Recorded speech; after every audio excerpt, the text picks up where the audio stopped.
Hello students, अब तक हमारे चैनल पे आपने अकाउंटेंसी से रिलेटेड बहुत सारे वीडियोस देखे होंगे and along with the accountancy जैसे हम यहाँ पर आपको business studies that is organisation of commerce and management और इकोनॉमिक्स में भी आपको असिस्ट करने वाले हैं। तो आज हम स्टार्ट करने वाले हैं इंडियन इकोनॉमिक डेवलपमेंट। इकोनॉमिक्स की जो हमारी टेक्स्ट बुक है उसके जो फर्स्ट टॉपिक है उसके साथ आज हम डील करने वाले हैं, that is Indian economic development on the eve of independence. ये जो हमारा आज का टॉपिक है कि इंडिया जब इंडिपेंडेंस मिली तब इंडिया की सिचुएशन कैसी थी। ब्रिटिशर्स जो इंडिया को छोड़ के गए थे 15 अगस्त 1947 को इंडिया को जब अपनी आजादी मिली, उस टाइम पर हमारी इकोनॉमिक सिचुएशन कैसी थी उसके बारे में हम इस पर्टिकुलर चैप्टर में पढ़ने वाले हैं। तो बच्चों, जैसे ही आप इस चैप्टर के बारे में देखते हैं, इस चैप्टर को एक सिंगल लाइन में हम समराइज कर सकते हैं, that is India we have experienced low level of economic development during colonial rule। मतलब इंडिया ने जब इंडिया को इंडिपेंडेंस मिला तब इंडिया का जो ओवरऑल इकोनॉमिक डेवलपमेंट था वो बच्चों बहुत लो था। इकोनॉमिक डेवलपमेंट से मेरा मतलब क्या होता है, जैसे आपने 10th स्टैंडर्ड की इकोनॉमिक्स में पढ़ा होगा that the meaning of development, right, और the development differs from person to person. Criterias अलग हो सकती हैं। तो वैसे ही बच्चों हम आज इन सारे क्राइटेरियाज के बेसिस पे से हम देखेंगे कि इंडिया का इकोनॉमिक डेवलपमेंट कैसा था on the eve of independence. India को जब इंडिपेंडेंस मिला तब इंडिया की सिचुएशन कैसी थी, ये सारी चीजें हम देखने वाले हैं। तो उसमें जो फर्स्ट सेक्टर जिसके बारे में हम डिस्कस करेंगे that would be agriculture sector. जैसे बच्चों हम पहले से सुनते आ रहे हैं कि इंडिया की जो मेजर पॉपुलेशन है, इवन अभी भी, राइट, जो लार्जेस्ट पार्ट ऑफ पॉपुलेशन है they live in the rural areas. पहले भी वैसे ही था। तो बच्चों जब हम बात करते हैं 1947 की, तो एट दैट टाइम उस समय क्या सिचुएशन थी। तो बच्चों जब ब्रिटिशर्स इंडिया में रूल कर रहे थे at that time nearly about 85% of जो इंडिया की पॉपुलेशन थी, the people they used to live in the villages. 85% of total Indian population they were residing in the villages. कहां रह रहे थे वो? सारे गांव में रह रहे थे। तो जब बच्चों आप कहते हैं कि 85% ऑफ पॉपुलेशन गांव में रह रही है, तो वो गांव में रह के क्या करती है? What is their main source of income? तो their the main source of income और द ऑक्यूपेशन वाज एग्रीकल्चर। वो सारा पैसा, सारा काम धाम कहां से आ रहा था? सारी चीजें आ रही थी बच्चों एग्रीकल्चर से आ रही थी। तो एग्रीकल्चर से जब सारी चीजें आ रही थी तो कैसे आ रही थी बच्चों? जैसे आप देख सकते हो कि डायरेक्टली और indirectly the people they were involve in agricultural activities. या तो डायरेक्टली इन्वॉल्व है या फिर एग्रीकल्चरल बेस्ड प्रोडक्ट से रिलेटेड वो क्या कर रहे हैं, अपना लाइवलीहुड चला रहे हैं। ये तो था बच्चों उनका मेन सोर्स ऑफ ऑक्यूपेशन। हम जैसे हिस्ट्री में या फिर हिस्ट्री में भी हमने पढ़ा है और बहुत सारी जगह से हमको जो नॉलेज है वो हम जानते हैं कि ब्रिटिशर्स ने इंडिया पे कैसे कैसे बहुत बुरे तरीके से रूल किया है। तो उसके इफेक्ट्स क्या हुए या फिर क्या क्या सिचुएशन थी उनको हम देख रहे हैं। तो बच्चों सबसे पहले आप देख लीजिए कि इंडिया का जो एग्रीकल्चर सेक्टर था on the eve of independence that was characterised by the low agriculture productivity. India को जब ब्रिटिशर्स यहां पर रूल कर रहे थे बच्चों, तब यहां पर इंडिया की एग्रीकल्चरल ओवरऑल एग्रीकल्चर प्रोडक्टिविटी कैसी थी? लो थी, right. There was a stagnation in Indian agriculture sector. India का जो एग्रीकल्चर सेक्टर है बच्चों वो धीरे धीरे नीचे गिर रहा था, खराब हो रहा था, उसकी हालत बुरी हो रही थी। अब ऐसा क्यों हो रहा था? अगर हम उसके रीजंस देखें, उसके रीजंस के पीछे जाए, क्योंकि आपने गाने भी सुने होंगे ना इंडिया के बारे में हम जहां सुनते हैं कि जहां डाल डाल पर सोने की चिड़िया करती है बसेरा, वो भारत देश है मेरा। तो इंडिया सच में वो सोने की चिड़िया था, है, ऐसा हम कह सकते हैं। तो ब्रिटिशर्स के टाइम ऐसा क्या हो गया कि इंडिया की जो एग्रीकल्चरल प्रोडक्टिविटी है, जो इंडिया का एग्रीकल्चर सेक्टर है वो कम होने लगा। तो उसके कुछ रीजंस मैंने यहां पर आपके सामने मेंशन किए हैं। What was the main reason for the low level of agriculture productivity during the colonial rule in spite of having such a large amount of population involved in agriculture. जब 85% किसी भी कंट्री की 85% population, मतलब बच्चों बहुत ज्यादा number होता है, वो विलेजेस में रह रही है और उनका main source of occupation agriculture है। तो जब इतने ज्यादा लोग एग्रीकल्चरल एक्टिविटी में इन्वॉल्व है तो ओवरऑल एग्रीकल्चर प्रोडक्शन ज्यादा होना चाहिए, ऑब्वियस है। बट क्या ऐसा था?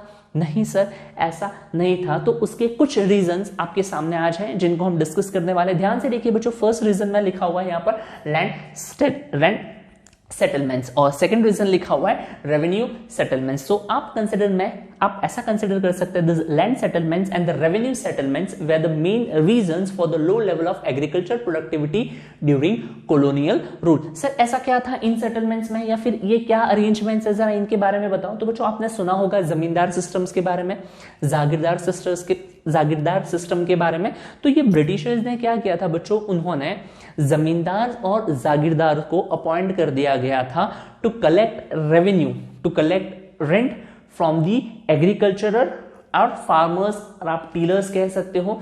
तो जो लोग एग्रीकल्चर एक्टिविटीज परफॉर्म कर रहे हैं उनसे टैक्स कलेक्ट करने का, उनसे रेवेन्यू कलेक्ट करने की रिस्पॉन्सिबिलिटी किसको दे दी गई थी, जमींदार को दे दी गई थी। तो बच्चों एग्रीकल्चरल एक्टिविटी से जो भी प्रॉफिट होगा या फिर जो भी प्रॉफिट अर्न होगा, वो प्रॉफिट अब किसको जा रहा है बच्चों, जमींदार को जा रहा है। बच्चों ये जो प्रॉफिट है वो किसको जा रहा है, जमींदार को। तो अगर जमींदार सारा प्रॉफिट लेके जाएगा तो जो टीलर्स हैं, जो फार्मर्स हैं, जो एग्रीकल्चरर है, उनके हाथ में कुछ बचेगा नहीं बचेगा। और ये एक्टिविटी परफॉर्म करते टाइम, आई रिपीट, ये एक्टिविटी परफॉर्म करते टाइम जमींदार पे कुछ रिस्ट्रिक्शंस भी थे, और वो रिस्ट्रिक्शंस रीजंस थे कि व्हाई जमींदार एक्सप्लॉइटेड फार्मर्स। क्योंकि हम जानते हैं, पढ़ते हैं कि जमींदार लोगों को मारते थे रेंट कलेक्ट करने के लिए। तो वो सारी चीजें क्यों हो रही थी, वो सारी चीजें हो रही थी just because of revenue settlement. There is one more point, ये इसका कॉज है। जब हम लैंड सेटलमेंट के बारे में पढ़ते हैं, देखते हैं, हमने बहुत जगह पे सुना है कि वो लोगों को मारा जाता था, पीटा जाता था बहुत तरीके से। अगर उनकी मतलब they were least concern about the amount of rainfall, because when we talk about India, the Indian agriculture is characterised by the rainfall. It depends कि कितनी बारिश हो रही है, बिकॉज हमारे पास तभी भी क्या, अभी भी we do not have sufficient amount of resources जिनसे हम कम रेनफॉल में भी हम क्या कर सके बच्चों, एग्रीकल्चर एक्टिविटीज कैरी आउट कर सके। ऐसा नहीं है, अभी भी नहीं है, तो तब तो सवाल ही नहीं था। तो एट दैट टाइम जो ब्रिटिशर्स थे, they were the least concern about all those things, और उनको तो सिर्फ एक ही चीज से मतलब था, that is rent, tax, revenue. तो वो टैक्स और रेवेन्यू कलेक्ट करने के लिए उन्होंने किनको रिस्पॉन्सिबल बना दिया, जमींदार को। अगर मान लो कोई जमींदार एक स्पेसिफिक डेट्स पे, I repeat, if a zamindar failed to deposit that percentage of revenue with the Britishers, तो वो लोग क्या करते थे बच्चों, वो उसकी जमींदारी किसी और पर्सन को ट्रांसफर कर देते थे।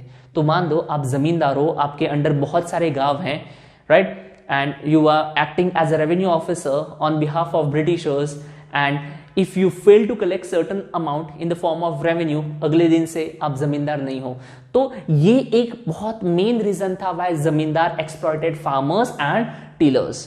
क्लियर? तो बच्चों दो सेटलमेंट, दो रीजंस हमने पढ़े for the low level of agriculture productivity during the colonial rule. The first was land settlement. According to the land settlement, the profit arising out of agriculture activity was transferred to the zamindar instead of cultivators or टीलर्स। तो जो farmers को अगर profit नहीं मिल रहा है तो फिर agriculture productivity low ही रहेगी, मोटिवेशन की कमी होगी। Second, revenue settlement. और अब ये जो जमींदार थे उन्होंने फार्मर्स को एक्सप्लॉइट क्यों किया, उसका रीजन हम इसी को मान सकते हैं, क्योंकि उन्होंने डेट फिक्स कर दी थी कि इन्होंने ब्रिटिशर्स ने कि आपको इतना सम डिपॉजिट करना ही है, and if you fail to deposit that sum, आपकी जिम्मेदारी हम किसी और पर्सन को ट्रांसफर कर देंगे। So this could be the main reasons of low level of agriculture productivity during colonial rule. आगे बच्चों हम देखेंगे और क्या हुआ था सर कॉलोनियल रूल में एग्रीकल्चर सेक्टर में। तो थोड़े टाइम के बाद बच्चों जो फार्मर्स थे उन्होंने कैश क्रॉप्स, मतलब ऐसे क्रॉप्स लगाना स्टार्ट कर दिया था जिनसे पैसे ज्यादा मिलते हो। तो जब आप कैश क्रॉप्स में इन्वॉल्व हो जाते हो, which is called as commercialisation of agriculture, तो उस कमर्शियलाइजेशन ऑफ एग्रीकल्चर को अडॉप्ट करने के लिए भी आपके पास इनफ इन्वेस्टमेंट्स होनी चाहिए, इनफ इकोनॉमिक रिसोर्सेज होनी चाहिए, and only few farmer could afford all those things. इसीलिए ये कमर्शियलाइजेशन ऑफ एग्रीकल्चर का भी बेनिफिट बहुत सारे फार्मर्स को नहीं मिला। जो फार्मर्स जो कैपेबल थे उन्होंने कैश क्रॉप्स उगाना स्टार्ट कर दिया। अब कैश क्रॉप्स उगाते थे, ज्यादा प्रॉफिट मिलता था, बट उससे भी जो प्रॉफिट्स आ रहे थे, ऐसे एक्टिविटीज से भी बच्चों जो प्रॉफिट्स आ रहे थे, वो प्रॉफिट सिर्फ कुछ फार्मर्स ही एंजॉय कर पाए। जो मेजर सेक्शन था फार्मर्स का वो इस कमर्शियलाइजेशन ऑफ एग्रीकल्चर का बेनिफिट एंजॉय नहीं कर पाया, and that's how we have experience overall agriculture sector during the colonial rule. हम ये जब इंडस्ट्रियल सेक्टर पढ़ेंगे, फॉरेन ट्रेड पढ़ेंगे, सारी चीजें पढ़ेंगे, हमें कंक्लूजन के फॉर्म में सिर्फ एक बात पता चलेगी that India as a country we experienced low level of economic development during colonial rule. Agriculture में सर लो लेवल होने के रीजन क्या थे, ये आपके सामने है, land settlements and revenue settlements. I hope ये पॉइंट आपको क्लियर होंगे। After discussing about the agriculture sector बच्चों, अब हम डिस्कस करने वाले हैं industrial sector on the eve of independence. तो इंडस्ट्रियल सेक्टर की क्या सिचुएशन थी, right, on the eve of independence, वो डिस्कस करेंगे। तो ओवरऑल जैसे बच्चों चैप्टर की हमारी समरी है, जैसे हमारे चैप्टर की समरी है जो मैंने आपको बिगिनिंग में बता दिया था that India, right, we have experienced a low level of economic development during the colonial rule. We had experienced low level of economic development during the colonial rule. जब ब्रिटिशर्स यहां पर थे तब हमने ओवरऑल जो इंडिया का economic development था वो कैसा था बच्चों, लो था। ये सारी चीजें हम डिस्कस कर चुके हैं। तो इंडस्ट्रियल सेक्टर में भी यही चीजें एग्जिस्ट करेंगी। क्या क्या लिखा है ध्यान से देखिए पॉइंट्स के फॉर्म में बच्चों। So India we could not develop the sound industries. India में ब्रिटिशर्स के टाइम पे एक साउंड, एक स्ट्रॉन्ग इंडस्ट्री सेटअप रेडी नहीं हो पाया। सर कैसे स्ट्रॉन्ग इंडस्ट्री सेटअप रेडी नहीं हो पाया, जरा उसके बारे में हम बातें करते हैं। तो बच्चों before Britishers came to India, India के पास खुद की हैंडीक्राफ्ट इंडस्ट्रीज थी। इंडिया खुद हैंडमेड प्रोडक्ट्स बनाता था और वो एक्सपोर्ट कर रहे थे Indians, right. Along with that masala वगैरह भी बहुत ज्यादा क्वांटिटी में इंडिया से एक्सपोर्ट किया जाता था। बट जब बच्चों जब ब्रिटिशर्स इंडिया में आए, उन्होंने एक पॉलिसी फॉलो की जिसे हम कह सकते हैं systematic deindustrialisation. What they did under the systematic deindustrialization बच्चों, उन्होंने क्या किया कि इंडिया की जो हैंडीक्राफ्ट इंडस्ट्रीज थी ना, सबसे पहले उसको डिस्ट्रॉय कर लिया। अब उसको कैसे डिस्ट्रॉय किया और उसके पीछे उनके क्या ऑब्जेक्टिव्स थे, जरा हम उनको देखते हैं। So handicraft industries they were decline during the colonial rule. जैसे मैंने आपको बता दिया कि इंडिया के पास पहले से खुद की हैंडीक्राफ्ट इंडस्ट्रीज थी, but during the British era, during the British rule, India का जो हैंडीक्राफ्ट इंडस्ट्रीज थी वो डिक्लाइन हो गई। उसके रीजन वो हम पढ़ेंगे। बट अगर जैसे हम कहते हैं ना कि it's the responsibility of government to set up industries in a country, तो अगर इंडिया में ब्रिटिशर्स का रूल था तो ये उनकी रिस्पॉन्सिबिलिटी थी कि वो इंडिया में इंडस्ट्री सेटअप करे। बट यहां तो उन्होंने एक इंडस्ट्री डिस्ट्रॉय कर ली, हैंडीक्राफ्ट इंडस्ट्री इंडिया की डिस्ट्रॉय कर ली। बट उसको डिस्ट्रॉय करने के साथ साथ ये उनसे एक्सपेक्टेशंस हो सकती हैं कि आप कोई करस्पॉन्डिंग दूसरी इंडस्ट्री सेटअप करो। But there were no corresponding industries they setup by the Britishers, और ब्रिटिशर्स ने कोई और इंडस्ट्री सेटअप नहीं की। और जस्ट बिकॉज आप हैंडीक्राफ्ट तबाह कर दे रहे हो, कोई दूसरी इंडस्ट्री स्टार्ट नहीं कर रहे हो, और उसका रिजल्ट क्या हुआ बच्चों, मैसिव अनएम्प्लॉयमेंट। क्योंकि आपकी जो बेसिक, जो आपका खुद का था हैंडीक्राफ्ट, वो आपने तबाह करवा लिया। ब्रिटिशर्स ने कोई और करस्पॉन्डिंग इंडस्ट्री स्टार्ट नहीं की, and the result was massive unemployment in India. अब ये सारे काम करने को, ये जैसे कहा ना हैंडीक्राफ्ट इंडस्ट्री तबाह कर दी, इसे हम कह सकते हैं this was a planned step which was taken by the Britishers. So हम इसे क्या नाम देंगे, हम इसे कह सकते हैं सिस्टमैटिक डी इंडस्ट्रियलाइजेशन। नई नई इंडस्ट्रीज सेटअप करना, स्टार्ट करना, वेरियस ज्योग्राफिकल एरियाज को डेवलप करना, इसे कहते हैं industrialisation. Setting up of new industries in a country, in a locality और इन एन ज्योग्राफिकल एरिया, उसे हम कहते हैं इंडस्ट्रियलाइजेशन बच्चों। बट यहां पर इंडस्ट्रियलाइजेशन नहीं है, यहां है डी इंडस्ट्रियलाइजेशन। दैट मीन्स उन्होंने जो इंडस्ट्रीज चल रही थी उसको उन्होंने बर्बाद कर दिया। अब ये डिस्ट्रॉय करने के दो रीजन थे। उन्होंने कौन कौन से इंटेंशन से इंडिया की जो इंडस्ट्रीज थी उनको डिस्ट्रॉय किया, तो उनको क्या करना था कि वो चाहते थे कि इंडिया का जो स्टेटस है, इंडिया जो एक एक्सपोर्टर कंट्री है, वो अब क्या बन जाए, एक importer nation, importer of finish goods and exporter of raw material.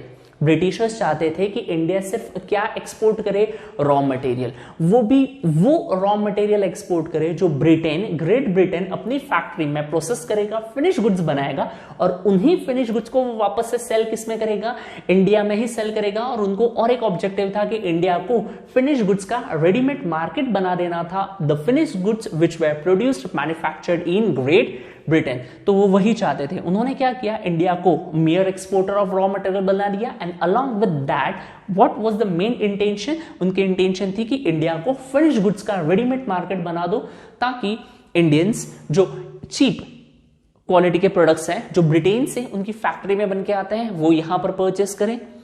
Indians वो प्रोडक्ट परचेस करेंगे, इंडिया की हैंडीक्राफ्ट इंडस्ट्री भी बर्बाद हो जाएगी और वो इंडिया का पूरा रॉ मटेरियल कहाँ एक्सपोर्ट करवा लेंगे, ग्रेट ब्रिटेन में। तो यहां पर इस पर्टिकुलर स्टेप को हम कह सकते हैं सिस्टमैटिक डी इंडस्ट्रियलाइजेशन। अब आगे बढ़ते हैं बच्चों, इसके बाद क्या हुआ, राइट, टू इंश्योर, ये सारे काम उन्होंने किए गए थे to ensure the maximum benefits of their home country. यहां पर अगर आप ध्यान से देखोगे तो during the British era India में कोई नई इंडस्ट्रीज, मेजर इंडस्ट्रीज सेटअप नहीं हुई इनिशियली। जो हैंडीक्राफ्ट इंडस्ट्री थी वो डिस्ट्रॉय कर ली। They followed the practice of systematic deindustrialisation to make India a mere exporter of raw material and importer of finished goods which were manufactured in their home country. So all these steps were taken to provide or to ensure maximum benefit should be made available to their home country. उन्होंने अपनी country को maximum benefits देने के लिए ये सारे steps उन्होंने लिए। ये हो गया एक पार्ट। इसके बाद बच्चों अगर हम डिस्कस करेंगे during the second half of 19th century. अब second half of 19th century में क्या हुआ, धीरे धीरे कुछ इंडस्ट्री सेटअप होना स्टार्ट हो गई। जैसे आप देखेंगे during the second half the modern industries began to take root in India. India में धीरे धीरे कुछ इंडस्ट्रीज सेटअप होना शुरू हो गई, पर ये जो बेटा इंडस्ट्रीज इंडिया में लग रही थी ना, उनकी भी progress, the ultimate progress would remain low. बहुत ज्यादा इंडस्ट्री स्टार्ट नहीं हो गई थी, बहुत ज्यादा एम्प्लॉयमेंट जनरेट नहीं हुआ था, इस एम्प्लॉयमेंट से जनरल पब्लिक इंडिया की बेनिफिट नहीं हुई थी, बहुत सारे लोगों को बेनिफिट नहीं हुआ था। Though in the second half of 19th century modern industries India में स्टार्ट होना शुरू हुए थे, बट उसका भी प्रोग्रेस रिपोर्ट कैसा था, लो लेवल ऑफ डेवलपमेंट। वहां पर भी इंडियंस को बहुत ज्यादा बेनिफिट नहीं हुआ। सिर्फ कुछ इंडस्ट्री स्टार्ट हुई थी। सर कौन सी इंडस्ट्री स्टार्ट हुई थी इन दी सेकेंड हाफ बच्चों, cotton mills and jute textile mills, ये स्टार्ट हुआ था। कॉटन मिल स्टार्ट हुई थी और जूट टेक्सटाइल मिल स्टार्ट हुई थी। अब ये कॉटन मिल्स और जूट टेक्सटाइल मिल्स उन एरियाज में स्टार्ट होगी जहां पर इनका प्रोडक्शन हो रहा है, तो only certain states were benefited from this particular industries। जैसे कॉटन की जो मिल्स थे, those mills were established in Gujarat and Maharashtra, और ये जो जूट टेक्सटाइल मिल्स थी बच्चों, जो ये इनको कहां पे स्टैब्लिश किया गया था, बंगाल में। बंगाल प्रेसिडेंसी में ब्रिटिशर्स का राज था, वहीं से सारी कहानियां शुरू होती हैं। तो हम कह सकते हैं कि जो सेकेंड हाफ में जो मॉडर्न इंडस्ट्रीज स्टार्ट हुई थी, उसका बेनिफिट वाज रिस्ट्रिक्टेड टू 1, 2, 3 और the certain parts of country. क्या क्या स्टार्ट हुआ था उसमें, cotton mills, jute and textile mills. कपड़ा उद्योग और जूट टेक्सटाइल मिल्स ही सिर्फ स्टार्ट हो पाए थे इन दी नेम ऑफ इंडस्ट्रियलाइजेशन। हम जब बात करते हैं इंडस्ट्रियलाइजेशन की तो बहुत ज्यादा इंडस्ट्रीज हम एक्सपेक्ट कर सकते हैं, बट ऐसा नहीं हुआ था। Only cotton and jute and textile industries they setup in India, वो भी सिर्फ कुछ ही पार्ट्स में। कहां पर, गुजरात, महाराष्ट्र एंड बंगाल में। ये सिचुएशन था किसका, इंडस्ट्रियल सेक्टर का इंडिया में। कब, on the eve of independence. आगे बढ़ते हैं बच्चों, उसके बाद क्या हुआ था, in the beginning of 19th century, 1907 की अगर हम बात करेंगे तो यहां पर क्या हुआ गया था, iron and steel companies, iron and steel industries India में स्टार्ट होना शुरू हुई थी। और जब हम जानते हैं one of the most remarkable industry जो इंडिया में सेटअप हुई थी, that was TISCO, Tata iron and steel company. वो बच्चों कब स्टार्ट हुई थी, 1907, 1907 में ये कंपनी स्टार्ट हुई थी। और इसके बाद और कुछ इंडस्ट्री स्टार्ट हुई थी eight that time, sugar, cement and paper industries. ये भी 1907 के बाद धीरे धीरे थोड़ी सी ये इंडस्ट्रीज भी स्टार्ट हुई थी। And along with that hardly any capital goods industries were there in India. India में कोई भी कैपिटल गुड्स इंडस्ट्री नहीं थी। जब मैं कहता हूं कि there were hardly any capital goods industry, इस कैपिटल गुड्स इंडस्ट्री का मतलब होता है बच्चों मैन्युफैक्चरिंग इंडस्ट्रीज, मैन्युफैक्चरिंग यूनिट्स और ऐसे बिजनेस ऑर्गेनाइजेशन जो और मशीन्स बनाती हो। कैपिटल गुड्स मतलब वो गुड्स होते हैं बेटा which are used in industry for the further production. तो वैसी कोई इंडस्ट्री इंडिया में नहीं थी, ऐसे कुछ मशीन्स और ऐसे कुछ मशीन्स नहीं बन रहे थे कि जो फर्दर प्रोडक्शन में हेल्प कर पाए। तो अगर हम देखेंगे इंडिया जितनी बड़ी कंट्री, हम आगे 1907 वाले एरिया तक पहुंच गए हैं, उस टाइम एरिया तक पहुंच गए हैं। और इंडस्ट्रीज के नाम पे हमारे पास क्या है, सिर्फ कॉटन इंडस्ट्रीज, जूट और textile industries, Tata, TISCO, right, और few cement, sugar and paper industries. इतनी बड़ी कंट्री, इतनी ज्यादा पॉपुलेशन और इंडस्ट्रीज के नाम पे सिर्फ फ्यू ऑप्शंस। तो ये क्या इंडिकेट करता है, this indicate low level of industrial development during colonial rule। और बच्चों there were certain industries which were owned by government। उस टाइम पे भी कुछ इंडस्ट्रीज थी जिनको गवर्नमेंट ओन करती है, और द बिजनेस ऑर्गेनाइजेशंस और the business entities which are owned by government, they are called as private sector businesses और द प्राइवेट सेक्टर एंटरप्राइजेस। और बच्चों प्राइवेट सेक्टर एंटरप्राइजेस के नाम पे क्या क्या था, गवर्नमेंट क्या क्या ओन कर रही थी तब, रेलवेज था, पोर्ट था, कम्युनिकेशन था, रोड्स या power generation and departmental undertaking. So departmental undertaking का भी मतलब वही होता है बिजनेस ऑर्गेनाइजेशन, और to be precise a public sector organisation which is own controlled and manage by the government, जिसको गवर्नमेंट चलाती है, पैसा गवर्नमेंट देती है, सारी चीजें गवर्नमेंट करती हैं। तो यही सिर्फ कुछ इंडस्ट्रीज थी पब्लिक सेक्टर में, यहां पर जो है वो कह लो आप प्राइवेट सेक्टर में। तो ओवरऑल इतनी बड़ी कंट्री में सिर्फ इतनी सी ही इंडस्ट्रीज थी जो इस बात को रिफ्लेक्ट करती हैं that during the colonial rule we have experienced low level of economic development in industrial sector as well. I hope ये दो important sectors clear होंगे। इस लेक्चर में बच्चों we have discussed agriculture sector and industrial sector. So do let me know in the comment section कि आपको ये lecture कैसा लगा, अपने फ्रेंड्स के साथ शेयर कीजिए। इसी चैनल पर आपको कॉमर्स से रिलेटेड, इकोनॉमिक्स से रिलेटेड वीडियोस मिलते रहेंगी। 11th 12th और भी बहुत सारे सेक्शंस आने वाले टाइम में जरूर आएंगे। So do like, share and subscribe my channel. Thank you.